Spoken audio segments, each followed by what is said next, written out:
Closed captioning for the professors is provided in part by the Clifford Law Offices, a personal injury and wrongful death law firm in Chicago. Despite a Supreme Court ruling nearly 60 years ago that officially put an end to school segregation, the Chicago Teachers Union maintains that it is still extreme in Chicago. A discussion about that is coming up next on today's edition of The Professors.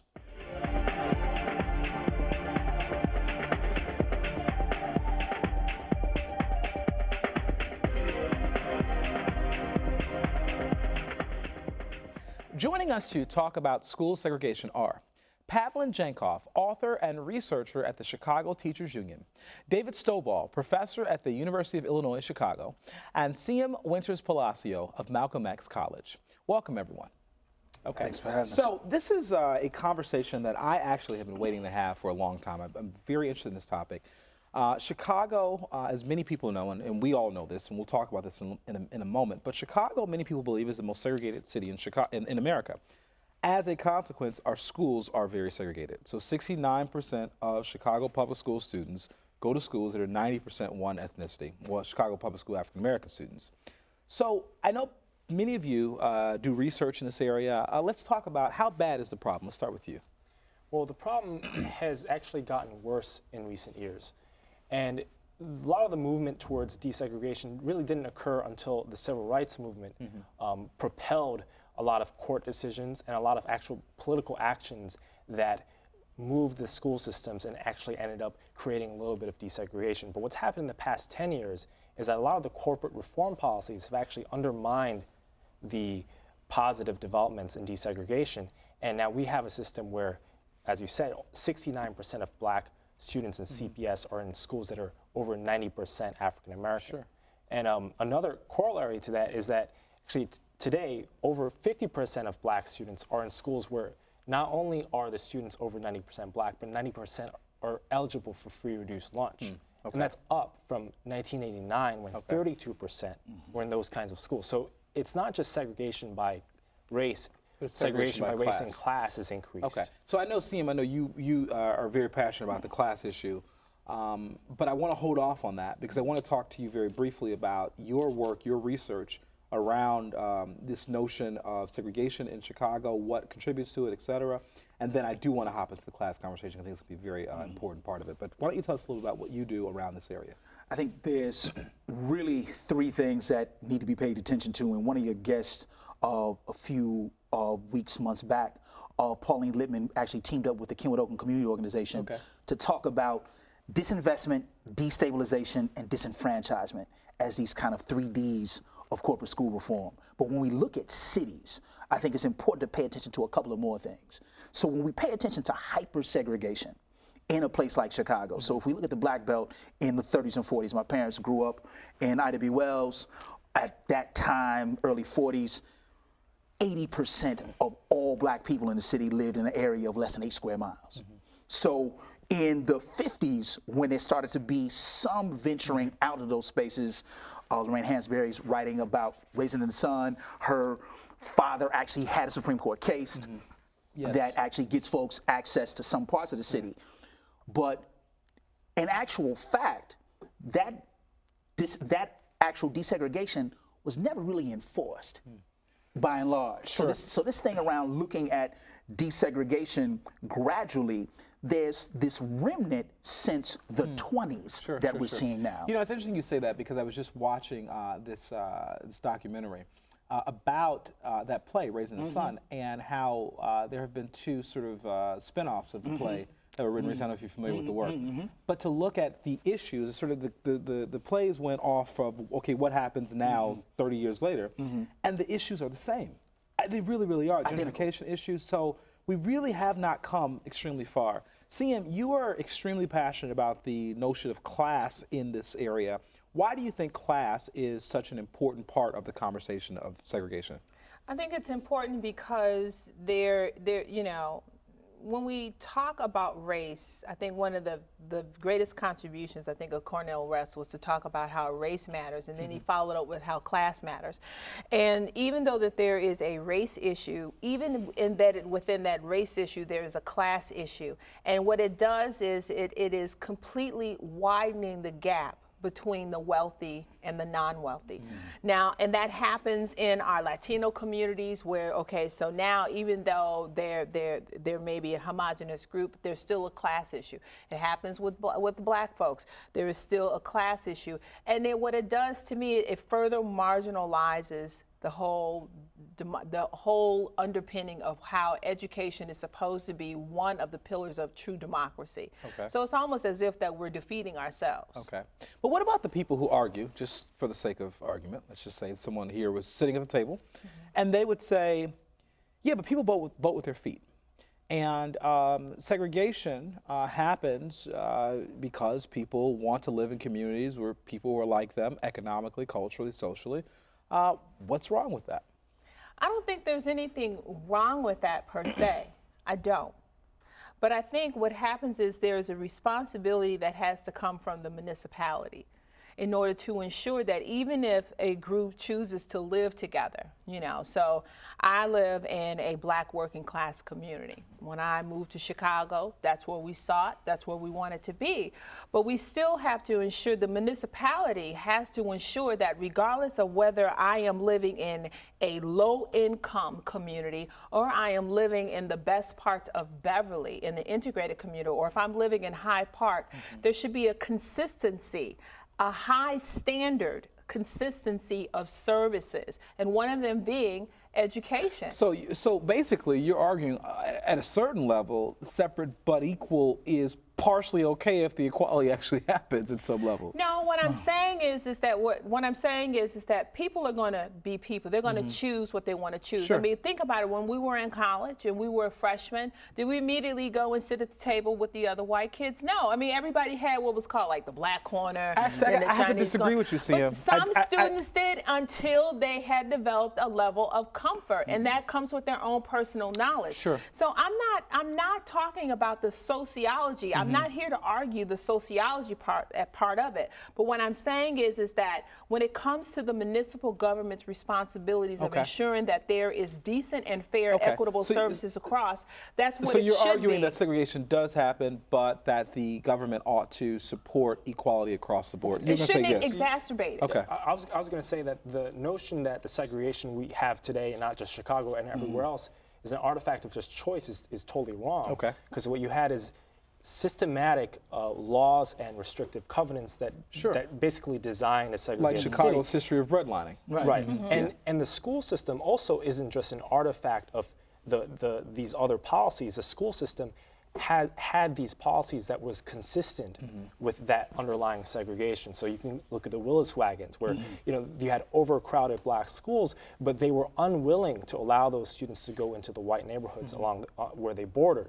So you have it's not about people's choices; it's about the intentional policies, not just at the school. And to your point, I think, Ted, it's a little more complex. So what CM and Pavlin are saying, in terms of looking at, you may live in a particular place, but you may not have access to the rest of that city, right? So if you look at a hyper-segregated city like Chicago, you are deemed unwelcome in different parts of the city. That's true. Not just in the way people may interact with you, but the way the city is actually structured, right? So if it's not as accessible by public transit, if it's not as accessible by bus or train, if it's not as accessible to these high-end amenities, if you will, or something very simple, as we talk about, and you all have talked about this on the show, food deserts, right? Even having access to those spaces. It's the quality of those services that say, that I am welcome. I mean, I'm one project that I did with my children one summer is, because I'm on a budget, so we couldn't do the whole vacation thing. I said, you know what?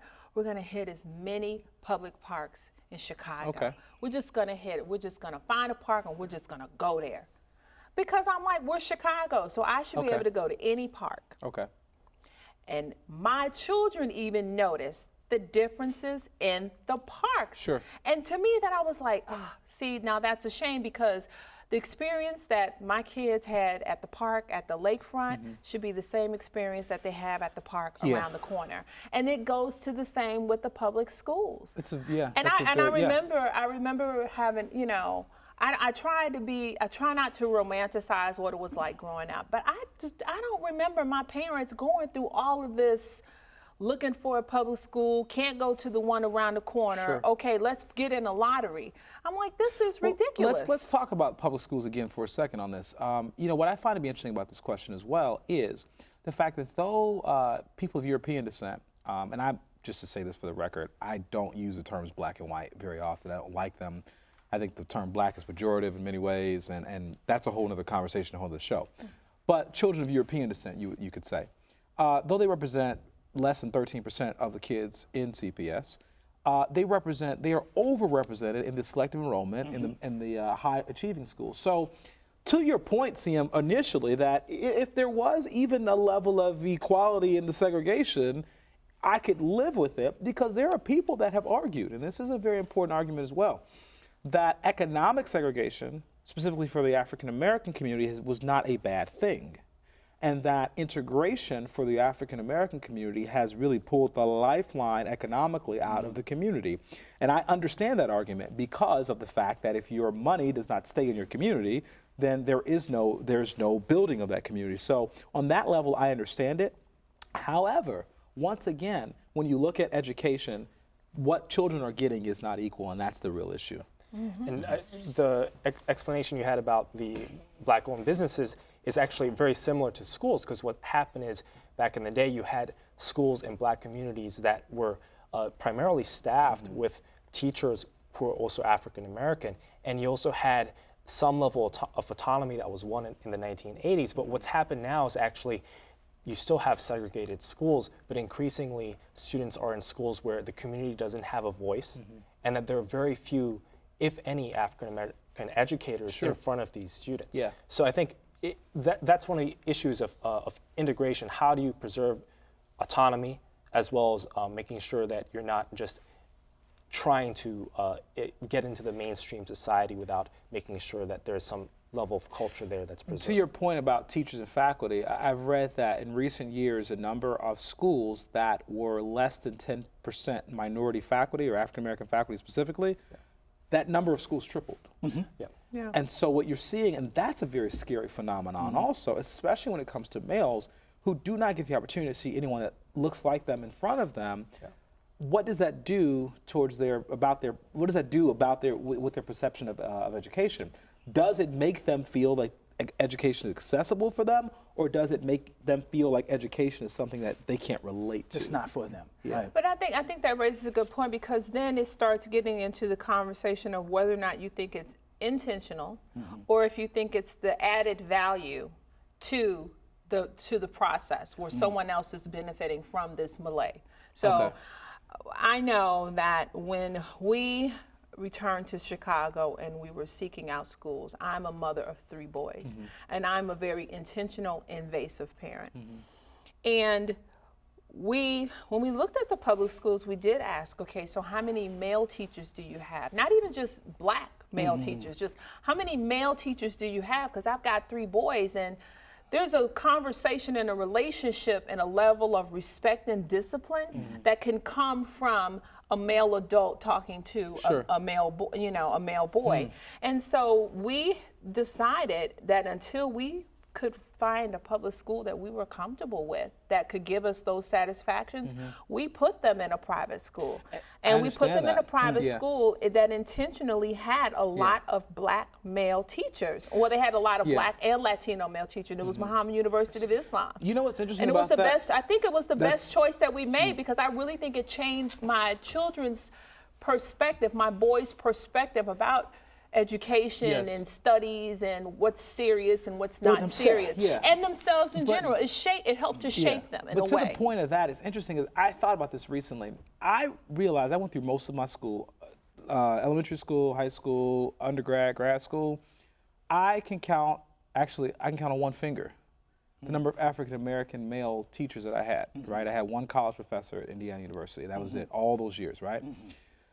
And, and to the point, growing up most of the time, I was one of those people that wanted to sit at the table with anybody, right? So I really never had those issues. But what I recognized was that as I developed, I had a very strong family. I had very strong examples of male success within my family. So for me, it really did not matter as much because I had that support there. all the more reason I would suggest for students who do not have that family structure, when they are in the academic environment, how much more they need to see it. But I can tell you that family, for me, stepped in where the schools failed in that way. You were going to say something a little earlier. And actually, I think you were, but if you weren't, I want to ask you something, okay? You talked specifically about the charter school movement and the voucher school movement, which it's no secret, I support the voucher school movement for the record. But you talked about, you believe that these movements exacerbate the problem of segregation. Why don't you explain that? Well, it's sort of a new form of segregation, where you have the same level of isolation of black students that are in virtually all black schools, or black and brown students who are in virtually all black and brown schools, but without those kinds of role models. Because these schools, you can look at the rosters, they just don't hire black teachers, and they don't hire experienced teachers. So what's happened is, over the past 10 years alone, in 2000, there was no difference between the likelihood that a white student or a black student would have a teacher with no experience. It was equal 10 years ago. But with the proliferation of charters now, a black student is twice as likely to have a teacher with no years of experience than a white student. So the question is, we have this corporate reform model that is pushing charters, and at the same time jettisoning black teachers from the system. And the charter rules are very clear about what percentage of teachers need to be certified within the first year, which I found was very lax. So I think it's like only 50% of the teachers need to be certified within the first year of the charter, and then by the 5th year, I think it is, then 75%. Okay. And I was just like, well, what kind of mess is that? Well, there's another part to this, and I think that really becomes when we talk about this hyper-segregation or resegregation. So in those charters, some of those charters actually have a contractual system. So a parent will sign a contract, and the contract is fine printed in a particular way. So and it's supposedly kind of assumed in this kind of morality, right? So we want you to be a good parent, we want you to support this. Morality clauses, But they put these things in here to say, if your son or daughter gets 2 consecutive Fs, then because of the contract, they're removed from the school. Okay. Now, that becomes problematic because a young person getting 2 consecutive bad grades doesn't mean that they're a discipline problem. It means they got 2 consecutive bad grades. So now, when that young person is kicked out, what are the opportunities that they have in terms of quality education? So thinking about this. I do have to say this though, and I know the show is not about charter school vouchers. We've done these shows before, but I do have to say that I think we can fix some of those problems and still give parents options. And I also think that when you look at some charter schools and some private schools, the numbers of minority teachers are actually higher than the public school system when you look at an urban prep or places like that. So to the point, to be fair to them, but there that's are because places those where that schools happens. are But intentional about those and that's a good thing. And I'm not, that's the point. That's a good thing. And I think there's the flexibility to do that. However, in general, to me, the larger issue that I think that we're missing, and we've talked a little bit about this, but school segregation doesn't change unless community segregation changes. You can't, and this is the major problem I have with education reform efforts. We attempt to fix schools as though they are islands, that they live in a vacuum, they exist in a vacuum, and they do not exist separate from all the social conditions that we have. So the real problem that I have is you go in the city, and I've made this joke all the time, if you ride the Red Line in Chicago, it literally is like it's a social experiment in what it's like to go through segregation. Because if you come to 22nd Street, coming south on the Red Line, all the people of Asian descent get off, and then 35th Street, all the people who are of European descent, and then there are a few left by the time you get to Hyde Park. But typically, once you get past 63rd Street, if there's anyone that's not African American on the train, you're wondering, are you okay? Like, where are you going and what's going on? And to me, that is like walking. I'm serious. But when you think about that in Chicago, we are used to it. But if you think about it, it's almost like walking back into 1935 or something like that. And it's tragic, the level of segregation as a whole that exists in our city. I want to talk about ways we can fix that.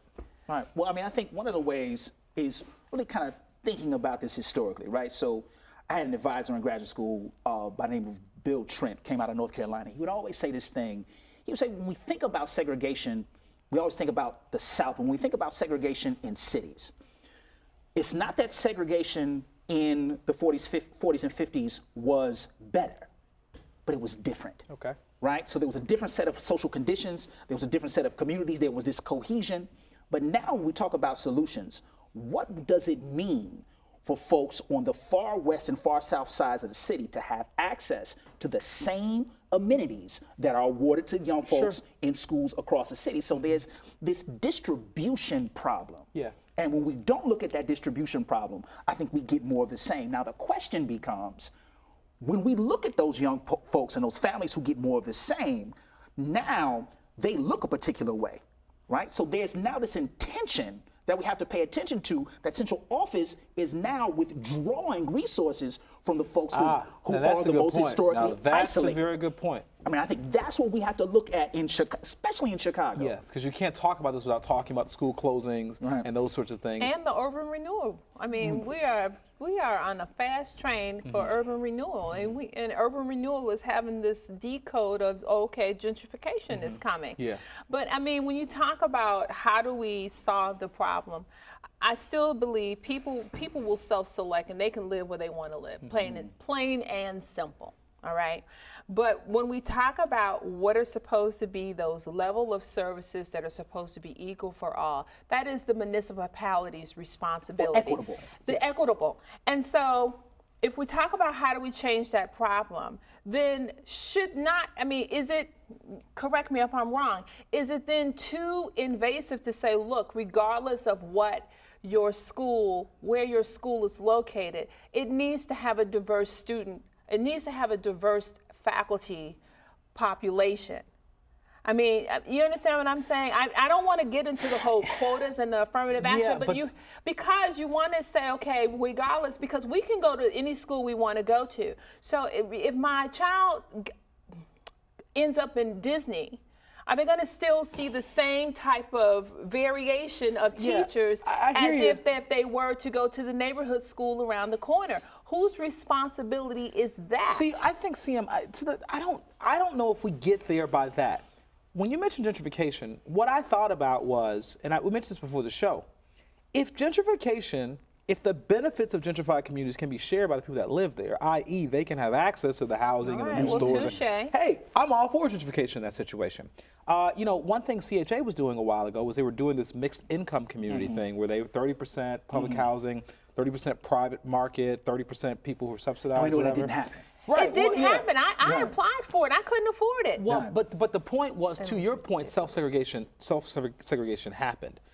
I think, once again, at the end of the day, for me, what is most pressing about this is let's figure out ways to empower more people economically so that they can then choose to be and go where they want to. That's the real issue. The issue is the folks in our communities, they don't have a choice. And the reason they have a choice is because they don't have any money. Let's actually engage that, right? So let's think about what accounts for sustainable development, right? So if we look at places, is the factor for you being able to stay in a space your income? So if we look at these mixed income developments, when they have requirements that include checking your sons and daughters' grades, what are you talking about? Right? I understand. So now, if we look at that space, and if we look at going back to CM, to your point, if a young person I'm not justifying that, but to your point, there is segregation economically within the same ethnic groups, right? And people are attempting to be around people that have the same values, et cetera. But I'm having a little problem with that, Ted, because I'm gonna live where I want to live. And if at some point I decide I want to live in Hyde Park, then so be it. If I want to stay in Auburn Gresham, then so be it. If I want to stay in Inglewood, so be it. Yes. But when I wake up in the morning as a parent, I want to know that my school around the corner is it shouldn't be. I shouldn't have to have this conversation. I is agree. the school around the corner just as good as the school in Lincoln Park? I agree. With that being said, I wonder, has the problem been further exacerbated by the fact that we don't do school busing anymore? Listen, I don't. Once again, I'm not going to repeat because this over and over again. But there are some selective enrollment magnet schools that has busing.